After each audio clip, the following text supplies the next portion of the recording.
Ассаламу алейкум арна көрермендері, армысыздар. Біз дайындаған мына бір қызықты ақпаратты естемес бұрын каналымызға жазылып, қасында тұрған қоңыраушаны басып кетіңіз. Денсаулық жақсы болу үшін адам күніге жаяу көбірек жүру керек дегенді жиі естиміз.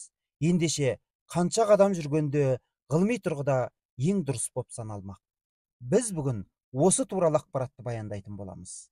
Шығыс халықтарында тамақтан кейін адымдай басып жүрсеңіз 100 жасайсыз деген тәмсіл бар екен. Сізде бір күндік қарбаластықтан кейін кеште сейілдеп жүретін әдет бар да шығар. Ендеше қарапайым әдетке жай қарамаңыз.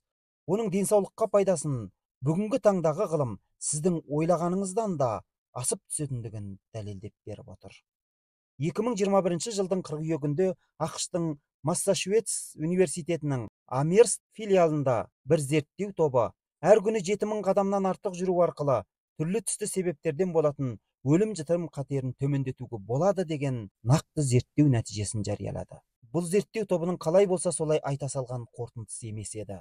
Осы зерттеу тобы 14 жыл бойы уақыт жұмсау арқылы орта жастағы 2100 адамның денсаулығын қадағалап, күніне 7000 қадамнан аз жүретіндермен салыстырғанда, әр күні 7000 қадамнан артық жүретіндердің түрлі түсті себептерден болатын өлім-жітім қатері көрнекті төмендейтіндігін, әуелі төмендеу шамасы 50%-дан 70%-ға дейін жететіндігін анықтаған. Алайда бұл зерттеу нәтижесінен қанша көп жүрсе, сонша пайдалы бола береді деген сөз шықпайды. 7000 қадамнан асқан соң қанша көп жүрсе де өлім-жітім қатерін онан әрі төмендетпейді. Шынтуайтына келгенде, бұл бір ғана зерттеуден шыққан қорытынды емес. 2019 жылы ақштың Харвард университетінің медицина факультеті қарт әйелдердің денсаулығына зерттеу жүргізген.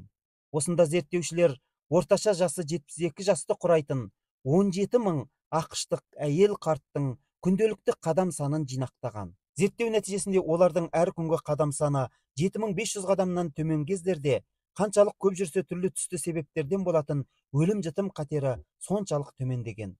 Ал 7500 қадамнан асқан соң бұл қатынас жойылған. Әлемдік ғылымда өзіндік үлесі бар айтулы орындардың бұл зерттеу нәтижесі адам баласы 7000 қадамнан артық жүрсе болғаны денсаулыққа өте пайдалы болатындығын түсіндіреді. Негізінде әр күні 7000 қадамнан артық жол басу қиын шаруа емес. Алайда тұрмыс ритмі мен өзіміздің қалыпты әдетімізді өзгертсек болғаны. Ендеше келесі кездескенше аман сау болыңыздар. Ауырмай ағайын.